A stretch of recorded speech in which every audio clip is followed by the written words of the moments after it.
Girl, you the bandit, and she love me when I'm in it, and she never be pretending, nothing is real. She gon' tell you what she bought it, cause she know you can't afford it. Know you can get it, looking exquisite, no competition, stay on a pivot. Who be watching, they be plotting, she so motherfucking independent. Mama be big, got on her grind, she had to get out her mama house. Daddy be tripping. Hello, welcome everyone to the E-Spot with Camille. I'm your host, Camille Cower, and I am super excited to have back the style expert, Denise Caldwell. She is a style expert. She's amazing. She's doing so much out in the world. She's literally everywhere all the time. So I cannot wait for you guys to see her again on the E-Spot with Camille. Of course, this isn't going exactly like I planned, but yay! Welcome back. I'm so glad to see you and for you to see me this time, because I know last time it was a one-way street. But all that matters is that we see your beautiful fashion and everything that you have to say, and it's so good to see you. And thanks for bearing with me with all of our technical issues that we had earlier. Oh my gosh, we always say it wouldn't be fashion if there was no drama. So I think I have my drama for the day. Yeah, we definitely started this fashionably late. But the show must go on, and I am so excited to have you back on. So first off, for those who haven't seen the previous episode, I don't know why you haven't. I'll make sure I add the link in so you can see it again or see it for the first time if you haven't seen it. But tell a little bit about your history, how you got started in the in the fashion world, because I find it so fascinating how you got started. Yeah, so first off, I went to college in DC at Howard University. Shout out to my bison. And I studied chemistry actually in college. And I became a member of the American Chemical Society. I wanted to go to med school, but growing up as a VPA kid, like the arts were always in my foreground. So I just kind of did that when I ran for Mrs. Howard. When I, did the Miss Howard pageant, I started working for the homecoming committees. I got an internship at the university where I was writing and helping in the PR department for press releases and stuff. I got to meet Kenneth Cole. And just talk about stuff when the endowment from Johnny Cochran had come to the university. I got to do like upkeep maintenance on press releases about the millions of dollars that he had donated from when he was deceased. And then 17 came to our campus because we were one of the most fashionable campuses, and I got to be their escort. So I met their fashion director. Fast forward to me getting internship at Women's Wear Daily and then Essence, Harper's Bazaar, working for celebrity publicist Marvette Brito, doing the red carpet for like the BET Awards. So I really kind of did a whole turnaround spin. I know people say like a 180, but it really kind of was a 360. It was just a remix. It brought me back to my original state of loving the arts and loving being active in that type of environment. And then here we are, 12 and a half years later, where I have done over 22 seasons of Fashion Week in New York. I celebrated in 2020 10 years of participating with the Met Gala. So it's kind of been a whirlwind, and it really just started with a yes. Me being in the bathroom at Harper's Bazaar as an intern, meeting a celebrity stylist and their former fashion director, and then going on a whirlwind with her for a cover with Britney Spears when she was pregnant, to doing other type of things behind the scenes, being able to go to the White House and participate in the photo shoot where Harper's Bazaar featured Michelle Obama on the cover, to being on the Brooklyn Bridge with Sarah Jessica Parker, to going to the Midwest in Michigan to film, as you all saw in the promos, with Drew Barrymore on a farm and having like 12 extras in a trailer that we had to like pearly dress, to just doing things on my own, working with celebrities like Michelle Monaghan, doing a lot of procurement and fashion market work for other stylists, like Jenny Capitan, who does Oprah Winfrey. It's just been a whirlwind. but it's been fun. And right now, I was able to take all that I've learned from working with celebrities and models and beauty brands and bring that to the forefront of the masses, where I do the local top 25 TV stations in the US. And I do national television shows. And then I also have a television show that I do in Canada. And that's really great because I get to work with lifestyle brands, beauty brands, fashion brands, and promote confidence along the way to help women dress their, most beautiful and confident self. What an amazing career. I mean, first off, what is VPA Kid? Because I didn't know what that meant. So a lot of schools that are visual and performing arts schools, whether they're magnet or public, it's like School of the Arts. I don't know, like in New York, we have LaGuardia where Lady Gaga and Nicki Minaj attended. So it's a visual and performing arts school. It's like the movie A Throwback Fame, where Debbie Allen, famously said, "You want to work, you want to sweat," I went Kara, to school all in that. the I remember. Midwest. And Janet Jackson, she was on Fame. Now I remember. Yeah, a lot of people were on Fame, but that's how our schools were kind of modeled, where we had majors for performing arts. So it was really a great thing for me to kind of pay homage back to that. When I got to Howard, all those juices, started flowing. I wanted to dance. I wanted to orate. I wanted to, just be around things and create, make events and stuff. And I was just like, oh my gosh, do I really want to go to med school? And at the time, you're young, and even though following your passion was starting to get big around that time when I was graduating, but I hadn't tapped into that yet to be like, to follow your passion or, lead by faith. I just more so was like, I don't think this is for me, and it wasn't really the grades per se. It was just that it didn't bring me happiness. And I didn't know at the time that was something that you should just tap into, to be like, tap into that. There's something there. So I'm just really grateful that I was able to have that experience doing visual and performing arts, elementary school and middle school, that I was able to be around the arts and have majors and be around so many talented people. A lot of my one friend is debuting her Broadway play, where she was the assistant choreographer in March, and I'm so excited. And a lot of my friends went to Juilliard afterwards. A lot of them danced for Alvin Ailey. A lot of them work for different TV stations where they produce things. So it really paid off for them. I just kind of was a little slow catching up, but I'm on my way. It's slow when you start off in college working with 17, and then Essence, and then I don't know, working at the White House with Michelle Obama. Yeah, I wouldn't really call that a slow progression. But why would you say that? Those were all contributor roles. Those were all behind the scenes. Some of them were one hitters. So it definitely added to my resume and gave me great experience. People don't always know exactly what they want to do, or don't really get those opportunities to even find out, like, oh, I think I want to be the different things you got to try out, So I'm curious for you, like, what's the traditional path, and then why was it different for you? Yeah, for me, I always speak to inspire and empower. And so I was a late bloomer. I was a late bloomer in a lot of things, growing up. And so when I kind of got to that, like, I love the art of dance, but I was always curvy. So I didn't really have the confidence to let the dance teacher at our school know that I'd like to, try to be a dancer until I was in the 5th grade. And by that time, we were about to graduate.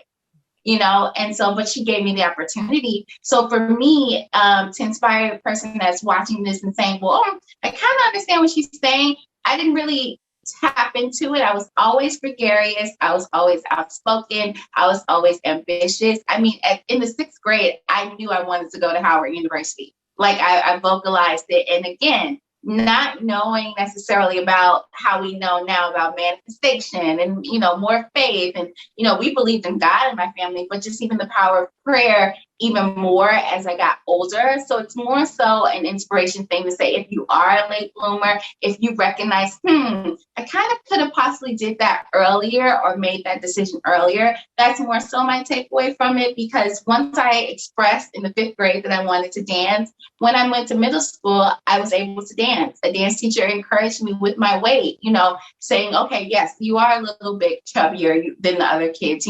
Costumes will possibly be hard to find for you, but work on that. Be charismatic. That was the first time I had ever really heard the word charisma in the 6th grade. And then that's something that has followed me all of my life. And so words have power. That was a positive word that, and I'll never forget, her name was Pelagie Green Wren.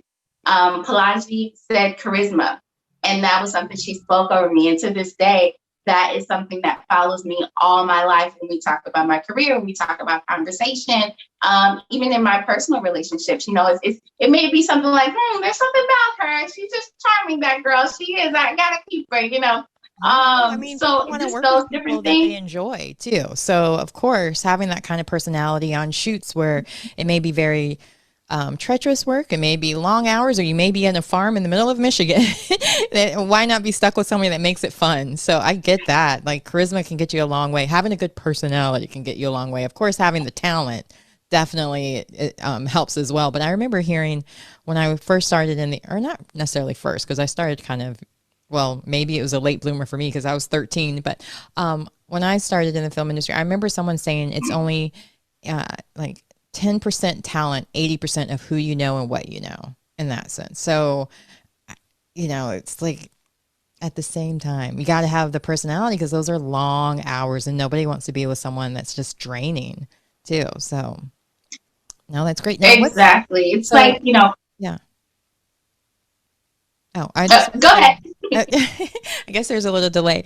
So I wanted to hear more about, like, I guess, what's the traditional path, or what path would you suggest for someone who wants to do what you do, who wants to be a TV contributor, who wants to work with fashion and help people find the best clothes for Met Galas or all the different wonderful things you've worked on, New York Fashion Week. Like, this sounds like a dream to someone who, I even had somewhat access to New York City whenever my parents lived there for filming different things, but it still never seemed like a real reality to me until Kate Moss became a model, and she was 5'6". I was like, I'm 5'6" 3/4. Maybe I can make it. Because I had tried out when we lived in New York. I went to Ford Models, and Michael Ford told me I was too short, and then I needed to lose 10 pounds.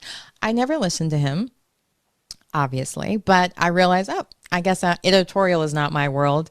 Commercial and lifestyle is more me, because then you can be the girl next door. You can be more attainable beauty in that sense too. You didn't have to worry about starving yourself. You could be a size 6 or 4 or 8 or 12s even, I think now. It might be even beyond that, but needless to say, what advice would you give someone who wants to do what you do? Absolutely. And I think you hit the nail on the head when you talked about the different sizings and different things. Things have evolved so much since then. You know what I mean? Like, even with me, getting my degree in 2009, things have evolved so much from that time frame. And so the thing about that is that when it evolved, more thought leaders and advanced thinkers came into the picture. So it's really not a narrow way to get into the industry. There's all sorts of ways. And especially now with the new climate that we're in, where everyone had kind of, went even more virtual than before, you're able to kind of have your own voice out there. And I think as long as it's a voice, and I was going to say as long as it's positive, because I'm all about positivity, but we all know that there's a lot of things that are out on the internet that are not positive, and people still follow those things too. But as long as you have a voice, a statement, anybody will listen to you, and they will gravitate to you if it speaks to them. And so I learned that I love fashion. I became a student of it by way of being taught as I was employed. That doesn't always happen. There's internships, or people do go to school for it. My school I took like 2 classes of fashion. And then my school was my internships. My school was learning as I go. some blessed opportunities, making mistakes while I'm in Paris for couture and have like multiple fashion wardrobe suitcases and trunks with me, and some things getting lost, and not being able to speak French as fluently, knowing that, oh, I have a friend that lives here. Let me hire them to work with us. He's fashionable and he's cute. Let's hire him. He can be the translator, and he also has muscles, so he can help on set. So some of those things were natural, where I'm a quick thinker, I'm a problem solver. So those things may not be innate for other people, but again, you'll pick up as you go those type of skill sets. But because I had a great foundation of those things, I was able to kind of use some people will say common sense, but common sense is different for other people. But I just knew how to be a problem solver. I knew there were small things in the details. I knew to be cognizant about my surroundings, and things that I was learning, to always have a notepad, to always make notes. Because if I wasn't sure or had questions, I could always go back and I had it in writing to reference. And then it was easy to pick up the fashion. My dad and my mom always loved fashion. They were very fashionable people. So I had my own taste or trend, but then I needed to learn the aesthetic of the editor and the stylist that I was working for at the time, and say, okay, this is what they like. It's a little bit more refined. It's a little bit more luxe. Okay, it's a little bit more punk. It's a little bit more glam. Okay, it's a little bit more high price. And then as I learned from them and became a student of their world, but then also was exposed to so much more with great photographers like Peter Lindbergh and Terry Richardson, just being able to experience their world and see their images through their eyes and actually have a front row seat at it. I mean, it was amazing. But then I was able to look at that and say, how can I bring that back to my community? Women that look like me, young girls that are looking up to, celebrities, and they want that look. They want to look like that, but it wants to be attainable, accessible, but also appropriate. And that's where the TV stuff came in for me, which was really exciting. And it just kind of all flowed, like God was really ordering my steps, and opportunities were really starting to come my way. Well, since we're talking about fashion, I have to ask, what are you wearing today?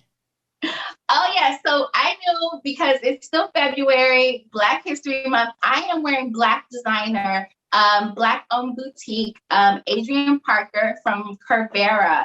She has an amazing website, curvera.com. She does some custom, and she also does a lot of fast fashion. And she does it for women from a size 12 all the way to a size 5X. So she really gets in there for, people that have gotten a little bit curvier or their weight fluctuates. And it's her love letter to curvy women to empower them to be fashionable. So this is a cute little, I think it's called the Baddie set. And I love it because it's a jacket. I love a sleeve, so it's long, and it stretches, and it's just really cute. It's like good for the weather. I can put my little ankle boot on with it, but yes, I love her website. And she's such a great woman. She's in Atlanta, and her website ships worldwide, which I love. And so she's just really cool, and she's a Black-owned business. Hey, that's great. Now, of course, now we got to know about all the other beautiful things that you brought for us to learn more about today. So I did. Yeah, this is like why she has a notepad? Yeah.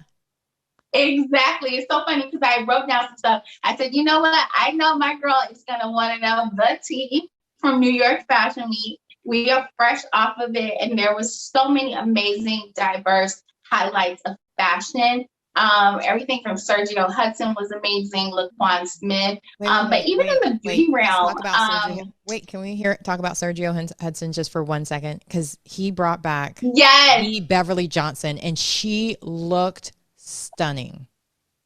Oh my gosh. I don't know why there's a delay. I don't think Beverly ever left though. Beverly's been around, girl. She said she's never done she wasn't really popular with runway, so she doesn't do a lot of fashion shows. So that's what I mean in that sense, because she said it was like a long time since she's done runway.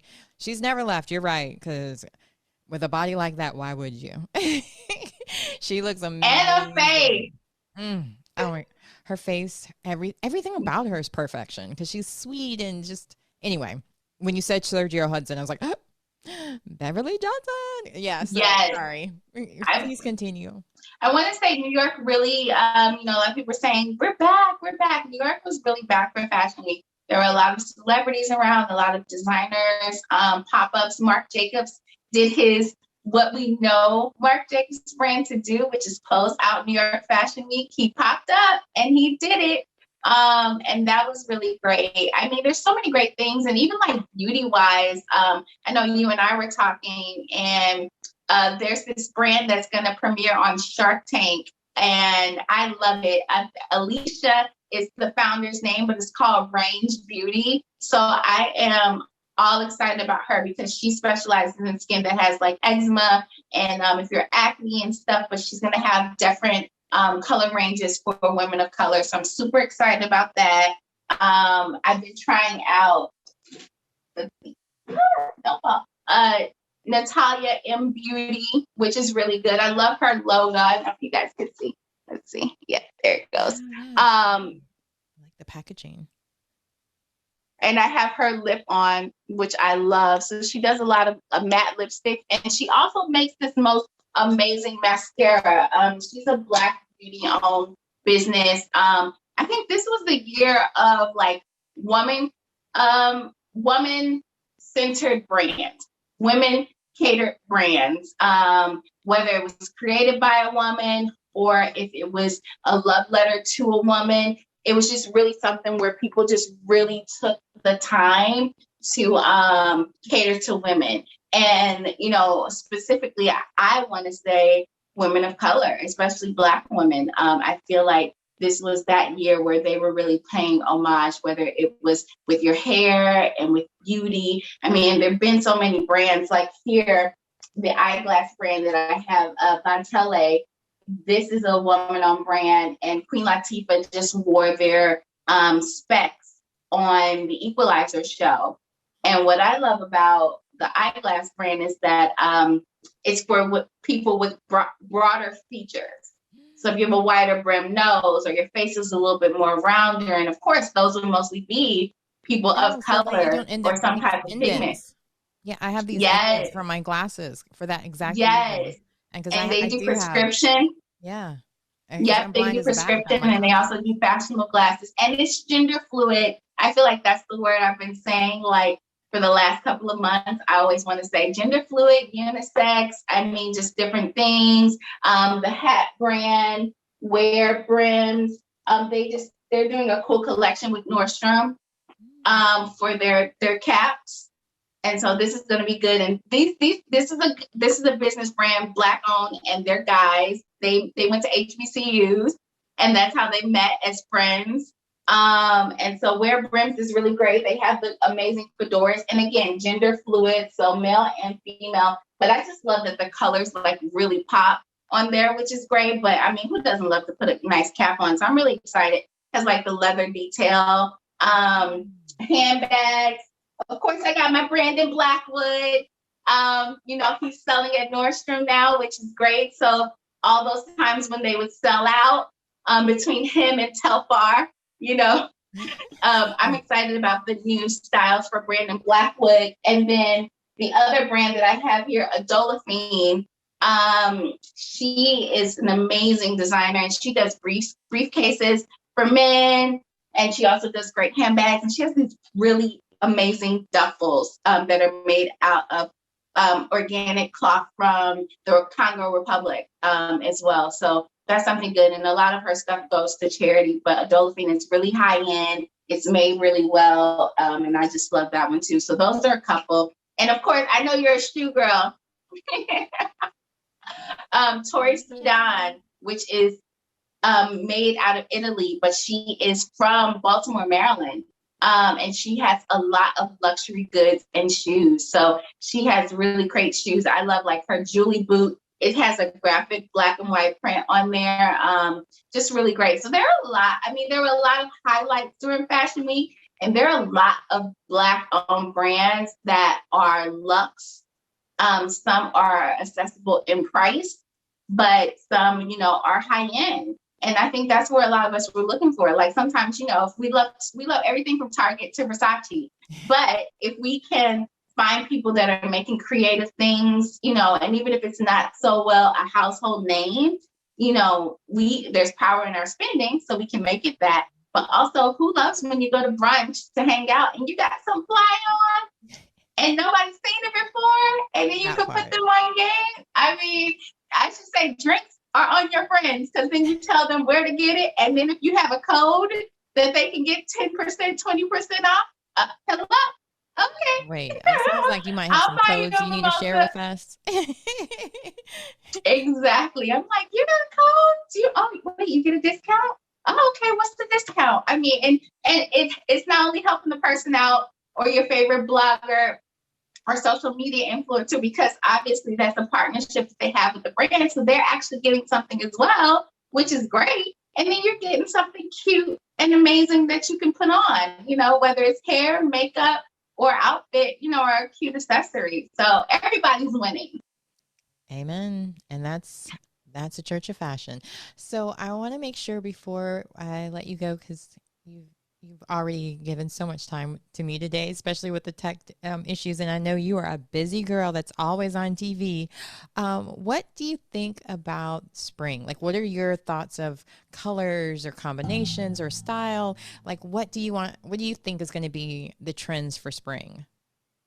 Well, the spring colors are already pretty set. You know, people will look into, there's an organization called Pantone. And so what Pantone is they set the tone for what the colors will be for 2022. So it is this kind of like periwinkle blue almost. So it's a mix of like lavenders and mauves and like pastel blues and different things. And so you'll notice that you started seeing those in the store kind of. I mean, and they've even been doing it with like cute little faux leather pieces or vegan leather pieces.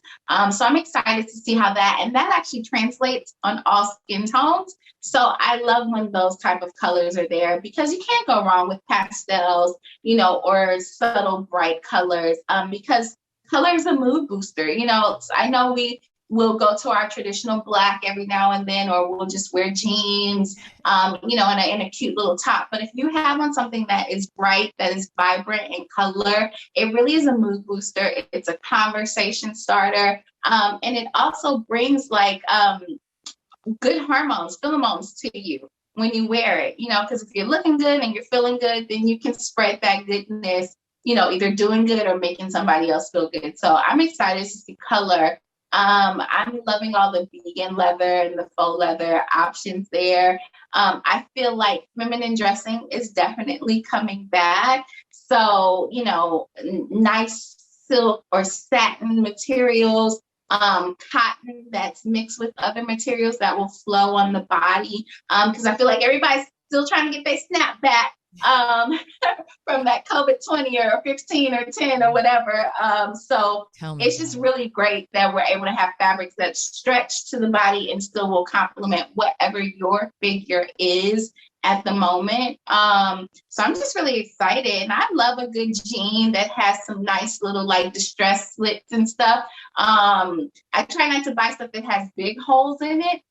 Just because over time and over wear and over washes, the holes will expand on their own. And I'm loving all the shapes and silhouettes of swimwear. So I feel like I'm always trying to go somewhere in my mind. So to have great swimwear options and cover-ups and, you know, pants and different things that you can wear your swimwear day or night, whether to the pool or if you go to the patio and have a cocktail. So I'm really excited about that. And I just love all the different hats and stuff because, again, it's cute sun protection. So you still got to keep, you know, yourself protected from the elements in the environment. So having options on different headgear, whether it's a bucket hat, a fedora, floppy, baseball cap, you know, all the different shapes that people are doing lately with different types of hats. I'm just excited to try hats out because I'm a hat person. I love hats too.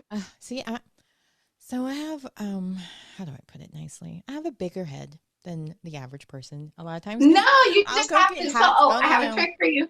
I've gone, like when I got the graduation cap and they were like measuring, like, whoa, you have like a man size head. I'm like, okay, thanks. Nobody needed to hear that. But So I have a little You bit larger. said So it. I love that, Your you know, hat. that there's more people making hats for people with heads like mine, or even like if you have braids or Yes. natural hair, there's more room for that. But even still, it like automatic social distancing, the bigger the brim. So not only I'm sun still protection, social but COVID distancing, so that's protection. great. It's got The many excuse is uses. the hat. Sorry, don't get too close. It's the hat. It's my Now, hat. so I want to make sure everybody knows how to keep up with you, where they can find you next, because you're always doing the newest and latest thing. So where can people keep up with you? Yes. So I am on Instagram at Style Expert Denise, and I am on Facebook as Style Expert Denise Caldwell. And then I'm on YouTube. If you just type in Denise Caldwell or keyword Style Expert, I'll pop up in your top favorites for that. And also they can check me out. I mean, now fitting rooms are open back up, so you never know. I may be in a city near you in a fitting room, doing some makeovers or trying on clothes myself because I love to shop. Yeah, and then for my Canada people, I have a TV segment coming up in March again. We just the other day highlighted a lot of Black-owned businesses and fashion brands. So excited for that. And so for March, we're going to do something fun for layering pieces. So I'll still be virtual. I haven't stepped foot on my Canada scene yet. I so miss them. And I'm just excited. There's a lot of national stuff coming up with like Today Show GMA as well. Exciting, exciting. I will definitely have you on my DVR where you, like it has a thing where you can record certain people automatically. So I will set my DVR. I know most people are like DVR. I know. I haven't cut the cord completely, even though I have like all the streaming apps too. There's something about being able to watch things the same day it came out because I can't wait the next day. Me too. Yeah. So I love TV. I mean, I feel like people have all the streamings and then they still have their television because, I mean, if we learned anything from the last 2 years, you know, television does save you along with having all your tech devices too. Yeah, I agree. And with everything that's going on now in the world, our hearts are out to the people in Ukraine. It's just, you just never know when things are when you might need that alert too. That comes around the ticker at the bottom, like, wait, what? Because I live in not Hurricane Valley, but we get a lot of hurricanes and tornadoes and stuff. So I want to see that ticker to keep up with that because, Anywho, it was so nice having you. Safety alerts. We want everybody to stay stylish but safe. That part. So thank you so much for being my guest again. I love having you. We'll have to do this again because there's never enough time because I definitely was like, ooh, I want to ask her more stories about your past career, but we're moving forward. I want to know what you're doing now, what's going on now, what's the hottest now. And that's why I was like, I'll have to just ask off air all the questions I have about, because then you can give me the real juice. What was going on? Or tea. There I Give you the tea. Well, thank you again for being my guest, Denise Caldwell. She told you where to follow her. Make sure you do. You want to make sure you are up to date on all the latest and greatest in beauty, style, lifestyle, and make sure you follow her on Instagram, Facebook, Twitter, all the things, and YouTube, as a matter of fact. So again, thank you for being my guest. Thanks for tuning in to the East Spot, and I'll be back next Thursday. Who knows what time, because maybe I'll be live, maybe it'll be later. We'll find out. All right. Thanks again.